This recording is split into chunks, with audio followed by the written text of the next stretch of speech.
తాకట్లో ఉన్న మీ బంగారాన్ని విడిపించి ఆ రోజు ఆన్లైన్ రేటుకి కొంటాం. Sharma gold company. నమస్కారం, మీరు చూస్తుంది సుమన్ టీవీ. నేను మీ కీర్తి. నాతో పాటు ప్రముఖ ఆస్ట్రాలజర్ గోనుకుంట్ల సురేష్ గారు ఉన్నారు. నమస్తే అండి.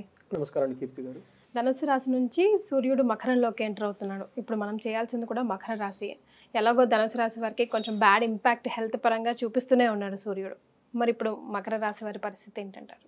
మనకు మహర్షులు ఇచ్చిన గొప్ప జ్ఞానం జ్యోతిష జ్ఞానం అండి. ఇది ఎందుకు మనకు ఉపయోగపడుతుంది అంటే మనం లైఫ్లో చేయాల్సిన ఇంపార్టెంట్ పనులకి ఎంత అనుకూలమైన పరిస్థితులు ఉంటే అంత ప్రతికూల పరిస్థితులు కూడా ఉంటాయండి.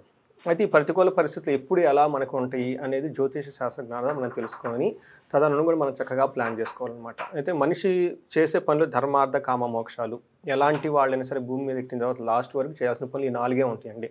మనకు గృహస్థ ఆశ్రమం దగ్గర నుంచి, సన్యాసాశ్రమం దగ్గర నుంచి, లేదంటే వనప్రస్థాశ్రమం, లేదంటే మనకి బ్రహ్మచార్యం 4 రకాల వర్ణాశ్రమాలు చెప్తారనమాట.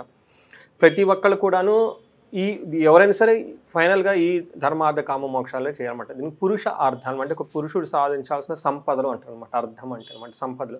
అయితే వీటి సాధించేటప్పుడు చాలా ప్రతికూలమైన పరిస్థితులు ఉంటాయి కాబట్టి జనాలు ఎక్కువగా ఇబ్బంది పడకుండా మనకి బ్రహ్మ మొదలైన మహర్షులు గొప్ప గొప్ప దేవుళ్ళు వీళ్ళంతా మనకి మహర్షుల ద్వారా వశిష్ఠ మహర్షి, నారద మహర్షి గొప్ప మహర్షుల ద్వారా మనకి బ్రహ్మ నుంచి డైరెక్ట్గా మనకు వచ్చిన ఒక జ్ఞానం అండి, జ్యోతిష జ్ఞానం. ఇది రహస్యాతి రహస్యంగా పెట్టిన రహస్యం అండి. ఇది జనరల్గా ఈ జ్ఞానం అందరికీ అర్థం కాదు. బట్ ఎవరైతే ఈ జ్యోతిష జ్ఞానం నేర్చుకుంటారో, వాళ్ళని ఫాలో అవుతారో వాళ్ళకి శోకం ఉండదని చెప్తారనమాట. అంటే మనకి టైం టు టైం ఇది ఇండికేట్ చేస్తుంది ఎక్కడ పాజిటివ్గా ఉంటుంది, ఎక్కడ నెగిటివ్గా ఉంటుంది అని చెప్పేసి. సో ఇది మనకి ఏమంటారండి, మనకి ఆది శంకరాచార్యులు తన స్క్రిప్చర్స్లో ప్రతిసారి చెప్తూ ఉంటాడు. ఏమంటే మనిషికి 2 ఉండాలి, వైరాగ్యము, రెండోది వివేకం ఉండాలి. సో ఎప్పుడు ఏ పని ఎలా చేయాలి తెలుసుకొని తదనుగుణంగా చేయటమే ఇంపార్టెంట్. అలానే వైరాగ్యం అంటే ప్రతి పని మనం చేయటం కాదు, మనకి కొన్ని నచ్చని పనులు లేదంటే మనకి హాని కలిగించే కొన్ని పనులు వదిలేయటం కూడా నేర్చుకోవాలని చెప్పేసి చెప్తుంటారు. ఎవరైతే ఇలా ఉంటారో ఏమవుతుందంటే వాళ్ళకి లైఫ్ అనేది ఎఫర్ట్లెస్ జర్నీ, బ్లిస్ఫుల్గా ఆనందమయంగా ఉంటుందని చేసి చెప్తూ ఉంటాను అనమాట. ఈ విధంగా మనకి జ్యోతిష శాస్త్రం ఎంతో ఉపయోగపడుతూ ఉంటుంది అనమాట. సో మీరు అడిగిన విధంగా మకర రాశిలోకి సూర్యుడు ఎంటర్ అవడంతో మనకి మకర సంక్రాంతి జరుపుకుంటాం. రెండోది మనకి దక్షిణాయనం కంప్లీట్ అయిపోయి ఉత్తరాయణం వచ్చేస్తుంది. ఎప్పుడైతే ఉత్తరాయణం స్టార్ట్ అవుతుందో అది మనకేంటంటే అండి ప్రాణ ప్రతిష్టలకి, తర్వాత విగ్రహ ప్రతిష్టలకి, తర్వాత బావులు తవ్వటానికి, చెరువులు తవ్వటానికి, పెళ్ళిళ్ళకి, ఉపనయనాలకి ఇలా స్థిరంగా ఉండే ప్రతి పని చేయడానికి చాలా అనుకూలమైన టైం అనమాట ఇది. అన్ని ఇంకా పండుగలు ఉంటాయి, జాతరలు, తర్వాత ఇంకా వైకుంఠ ఇలా అన్ని రకాలు ఉండేస్తున్నాం. అంటే ప్రతి ఒక్కళ్ళు బయటికి వెళ్ళిపోయి చేయాల్సిన పనులు ఏదైనా సాధించాల్సిన పనులను ఈ టైంలో సాధించవచ్చు. సో ఉపనయనం చేస్తారు. అప్పటిదాకా ఇంట్లో ఉన్న వ్యక్తి ఉపనయనం అయిపోయారంటే గురువు సమక్షంకి వెళ్ళిపోతారు. అప్పటిదాకా మన ఇళ్లలో జరుపుకునే పూజలు బయటకు వెళ్ళిపోయి జాతరలు జరుపుకుంటాం.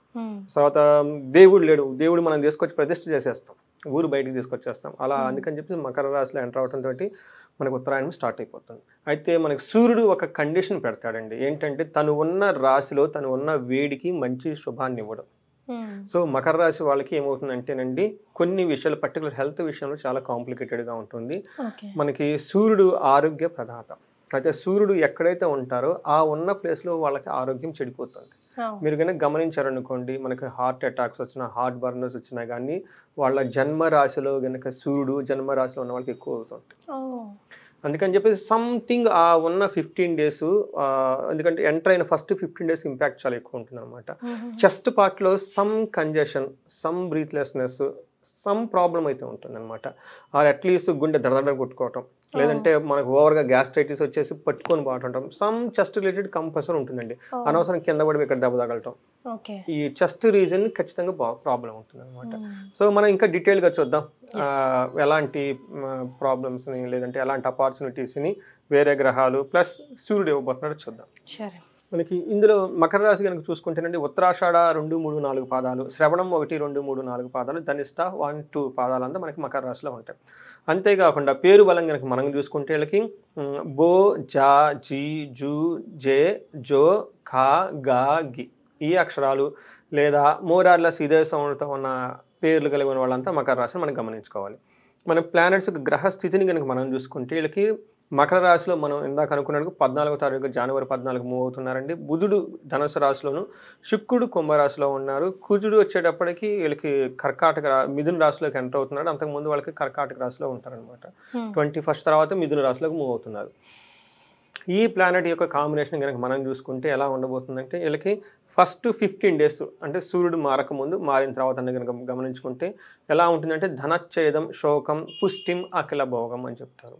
తర్వాత మారిన తర్వాత స్థాన నాశనం, శోకం, పరాభయం, విత్త సిద్ధిం అని చెప్తారు. అంటే ఇది మనకేమంటే వెరీ సింపుల్గా హోల్ మంత్ అంతా ఎలా ఉంటూ ఒక బ్రీఫ్స్ లాగా ఒక హెడ్లైన్స్ లాగా చెప్పుకోవచ్చు అనమాట. వీళ్ళకి ఎలా ఉంటుందంటే ఫస్ట్ ధనం బాగా ఖర్చు అయిపోతుంటుంది, ఏదో ఒక విషయంలో బాగా బాధపడే అవకాశం ఎక్కువగా ఉంటుంది, పర్టికులర్ శారీరకంగా కొంచెం ఇబ్బంది పడే అవకాశం ఎక్కువగా ఉంటుంది. కానీ అన్ని విషయాల్లో ఎంజాయ్మెంట్ ఉంటుంది, ఎంత ఇబ్బంది పడినా ఫైనల్గా మళ్ళీ హెల్తీగా స్ట్రాంగ్ ఉంటారు. అది ఫస్ట్ 15 డేస్ ముందు అనమాట. మారిన తర్వాత 15 డేస్ తర్వాత స్థాన నాశనం, ఎప్పుడైతే సూర్యుడు జన్మరాశిలో ఉంటారో అది ప్లేసుల్లో చేంజెస్ చూపిస్తుందండి. వాళ్ళ ఉన్న ఒక పొజిషన్లో కానివ్వండి, ఒక అథారిటీలో కానీ, ఒక జాబ్లో కానివ్వండి, సంథింగ్ చేంజెస్ అయితే ఉంటాయి అనమాట. వాళ్ళ ప్రొఫెషన్ అది నెగిటివ్గానే ఉంటుందండి. స్థాన నాశనం అంటే వాళ్ళు ఉన్న పొజిషన్ కోల్పోయే అవకాశం ఎక్కువగా ఉంది. తర్వాత శోకం, 7 మార్చి ఇప్పుడు ప్రస్తుతం ఉన్న స్థితి నుంచి జనవరి 21 వరకు విపరీతంగా శారీరకంగా ఇబ్బంది పడే అవకాశం ఎక్కువగా ఉంటుంది. కానీ వీళ్ళకి అవమానం జరిగి భయం కలిపే సంఘటనలు కూడా ఎక్కువగా ఉంటాయి. అయితే విత్త సిద్ధం, ఫైనాన్షియల్గా మాత్రం చాలా గెయిన్ ఉంటుంది. ఈ రాశి వాళ్ళని గమనించుకోవాలి. మనకి గోచారం ప్రకారం కనుక డీటెయిల్స్ కనుక చూసుకుంటే వీళ్ళకి ఎలా ఉంటుందంటే దేహార్తి, సంతాపకాల అతిక్రమణ భోజనం, బంధుమిత్ర సుహృద్వేష, చంద్రరాశిగతౌ రవో అని మనకి మహర్షులు చెప్పారండి మన గ్రంథాల్లో. ఇందులో ఏమవుతుందంటేనండి బంధుమిత్ర సుహృద్వేష, ఈ టైంలో బంధువులు, మిత్రువులు, తర్వాత వీళ్ళని అభిమానించే వాళ్ళు బాగా ద్వేషిస్తూ ఉంటారంటే. సో ఈ టైంలో వాళ్ళు తర్వాత కాలతిక్రమణ భోజనం, ఈ ఫస్ట్ 10 దీని ఇంపాక్ట్ కూడా మకర రాశి 15th నుంచి 25th వరకు ఈ 10 డేస్లో వీళ్ళు ఇన్ఫ్లుయెన్స్ ఎక్కువగా ఉంటుంది. ఈ 10 డేస్లో వీళ్ళకి టయానికి భోజనం చేయకుండా ఉండటం, తర్వాత శారీరకంగా మనసులో ఏదో సంకోచపడటము, శారీరకంగా బాధపడటం, ధన నష్టము, ఆందోళన ఎక్కువగా కలిగించే అవకాశం ఎక్కువగా ఉంది. అయితే వీళ్ళు ఉన్న ప్లేస్ నుంచి 7th హౌస్ను కూడా చూడటం ఏమవుతుందంటే ట్రావెల్ చేసే అవకాశం ఎక్కువగా ఉంటుంది, వైఫ్కి రోగం వచ్చే అవకాశం ఎక్కువగా ఉంటుంది. ఇది గమనించుకోవాలండి. వాళ్ళ హెల్త్ని కొంచెం కేర్ తీసుకోవడం చాలా చాలా ఇంపార్టెంట్. కుజుడు 7వ ఇంట్లో ఉండి 10th plus 12th 2nd house చూడటం వల్ల కుజుడు కూడాను అంత సపోర్టివ్గా అయితే లేరు అని మనం చెప్పుకోవాలన్నమాట. ఎలా సపోర్ట్ అంటే ఇబ్బంది కలిగించే మాటలు వింటుంటారు, అంటే ఎవరో ఒకరిని విమర్శించడం, క్రిటిసైజ్ చేయటం అవన్నీ చేసే అవకాశం ఎక్కువగా ఉంటుంది. సోదరులతో గొడవలు పడే అవకాశం ఎక్కువగా ఉంటుంది. భార్యతో అనవసరమైన మాట పట్టింపులు పెట్టుకునే అవకాశం ఎక్కువగా ఉంటాయి. ఒక రకంగా చెప్పండి సార్, ఈ kind of health and interpersonal skills అని మనం చెప్పుకోవాలి. తర్వాత 10th హౌస్లో ఉండటంతో మనకి కుజుడు ఏమవుతుందంటే అండి మనకి ప్రొఫెషన్లో ఎక్కువగా తిరిగే అంటే ఏమని చెప్తారంటే అటు ఇటు ట్రావెల్ చేయాల్సి వచ్చేస్తుంది. సో అది కూడాను కార్య విఫలం. అంత కష్టపడి అటు ఇటు పోయేసి రెస్ట్లెస్గా తిరుగుతూ అప్పటిదాకా కూర్చున్న వాళ్ళు పైకి వెళ్ళిపోయి ఈ పని చేయటం ఆ పని చేయటం అది ఇది చేసే అవకాశం ఎక్కువగా ఉంటుంది. కానీ అలా చేసినా కానీ అనుకున్న పని కాకుండా ఇబ్బంది పడే అవకాశం ఎక్కువగా ఉంటుంది. 2nd హౌస్లో కూడా ఉండటంతో ఈ మకర రాశి వాళ్ళు మనకి జనవరి 21 ముందు దుర్మార్గుల సహవాసం పట్టే అవకాశం ఎక్కువగా ఉంది. బ్యాడ్ కంపెనీ అంటారు. మీకు అదే వీళ్ళకి ఈ రాశి వాళ్ళకి కఠినంగా మాట్లాడటం, ధన నష్టం అవుతుంటుంది. బట్ మీరు క్లీన్గా గమనించుకుంటే వీళ్ళు 2 పనులు చాలా కేర్ఫుల్గా, ఒకటి ఇంటర్పర్సనల్ స్కిల్స్ చాలా చక్కగా మెయింటైన్ చేయాల్సి ఉంటుంది, నెక్స్ట్ హెల్త్ కండిషన్ చాలా చక్కగా పెట్టుకోవాల్సి ఉంటుంది. అయితే మనకి ఈ 2 గ్రహాలు కొంచెం 50-50గా ఉన్నా, ఒక రకంగా చెప్పాలంటే అంత బాగలేవు అనుకున్నా, శుక్రుడు వీళ్ళకి మంచి అదృష్టాన్ని తీసుకొని వస్తున్నారు. అంటే వాళ్ళకి రెస్క్యూవర్ అనమాట, వాళ్ళు కాపాడే వ్యక్తి అనమాట. జనరల్గా మకర రాశి వాళ్ళకి శుక్రుడు గ్రహం బాగా యోగిస్తుందండి. ఈ శుక్రుడు వీళ్ళకి అనుకూలంగా ఉంటుంది. ఎలాంటి బాగుంటుందంటే అర్ధలాభాచ సౌఖ్యం పరస్త్రీ సంగమం తదా యత్న కార్య లాభస్యాత్ భృగు నందనే ద్వితీయ గతే అని చెప్పేసి మనకు చెప్తూ ఉంటారు. మనకు సింపుల్గా చూసుకోవాలంటే ఈ టైంలో వీళ్ళకి ధనం ప్రకారం చాలా బాగుంటుంది, తర్వాత సౌఖ్యంగా ఉంటారు, తర్వాత వేరే స్త్రీలతో కానివ్వండి, తర్వాత మనకి జెంట్స్తో కానివ్వండి, ఆపోజిట్ వాళ్ళతో ఎక్కువగా కలిసి వాళ్ళ ద్వారా ఒక మంచి బెనిఫిట్ అయితే ఉంటుందండి. అంటే కొత్తగా ఎవరితో పరిచయం కావటం కానివ్వండి, వాళ్ళ ద్వారా ఒక అనుకున్న పని జరిగేసి చాలా చక్కగా బాగుంటుంది, కొత్త వాళ్ళని కలిసే అవకాశం చాలా ఎక్కువగా ఉంటుంది. టోటల్గా చూసుకుంటే యత్న కార్య లాభం, ఏదైనా కనుక పని చేస్తే ఫైనల్గా లాభం అయితే ఉంటుంది, సక్సెస్ అవుతుంది. బట్ అదే మనకి చెప్పాను కదండి, వీళ్ళకి కొత్త వ్యక్తులు పరిచయం అవటం ద్వారా అనుకున్న పనులని నెరవేర్చేసి చక్కగా ఉంటుంది. బట్ ఇందాక మనం చెప్పుకున్నట్లు వాళ్ళకి హెల్త్ కాంప్లికేషన్స్, గొడవలు అయ్యే అవకాశం ఎక్కువగా ఉంది. ఆ విషయంలో కేర్ఫుల్గా ఉండాలి. వీళ్ళకి 8th హౌస్లో కూడా చూడటం వల్ల ఏమవుతుందంటేనండి, వీళ్ళకి లేడీస్ అయితే జెంట్స్ ద్వారా, జెంట్స్ అయితేనేమో లేడీస్ ద్వారా వాళ్ళ హెల్ప్తో వీళ్ళకి చాలా మంచి ఒక టర్నింగ్ పాయింట్ అయితే వస్తుందండి వీళ్ళకి. ఓకే. ఈ మకర రాశి వాళ్ళకి అది మనకేమో ఒక స్ట్రైకింగ్ పాయింట్ కానీ మనకు చెప్పుకోవచ్చు. మనకి ఇది ఈ విధంగా మనకి 3 గ్రహాలు ఇచ్చే ఫలితాలు ఉన్నాయండి. ఇక నక్షత్రాల ప్రకారం చూసుకుంటే ఎలా ఉందండి?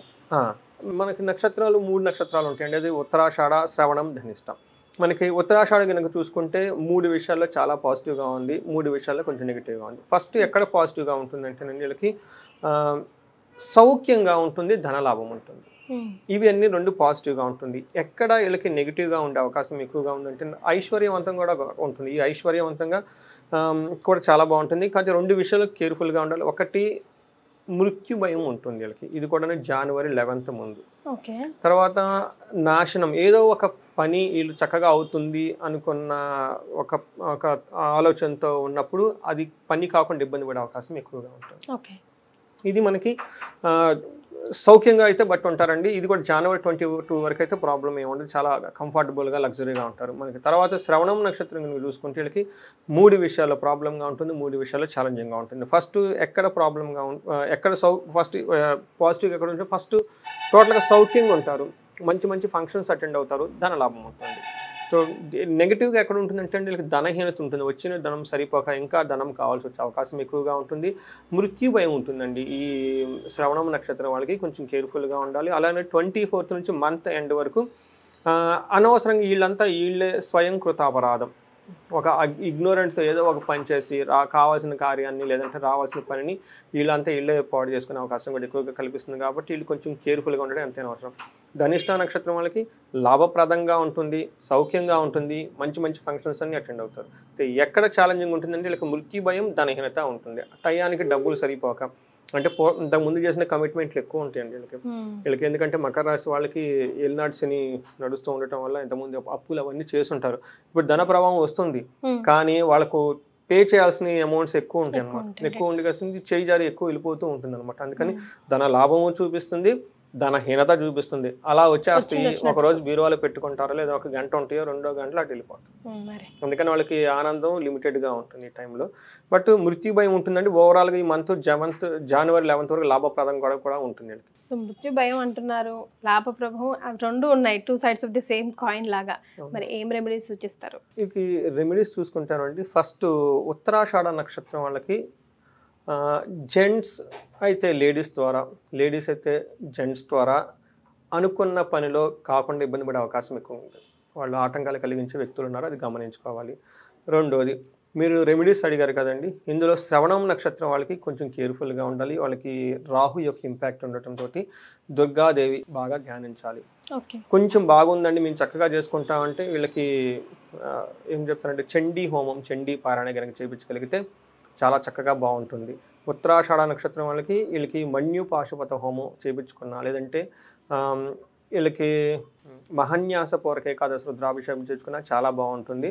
బట్ ఓవరాల్గా వీళ్ళకి ధన ప్రవాహం వస్తుంది, ఇంకా ధనానికి లోటుగా ఉంది. కాబట్టి అండి అమ్మవారి యొక్క కృపా కటాక్షం వీళ్ళకి చాలా చాలా ఇంపార్టెంట్.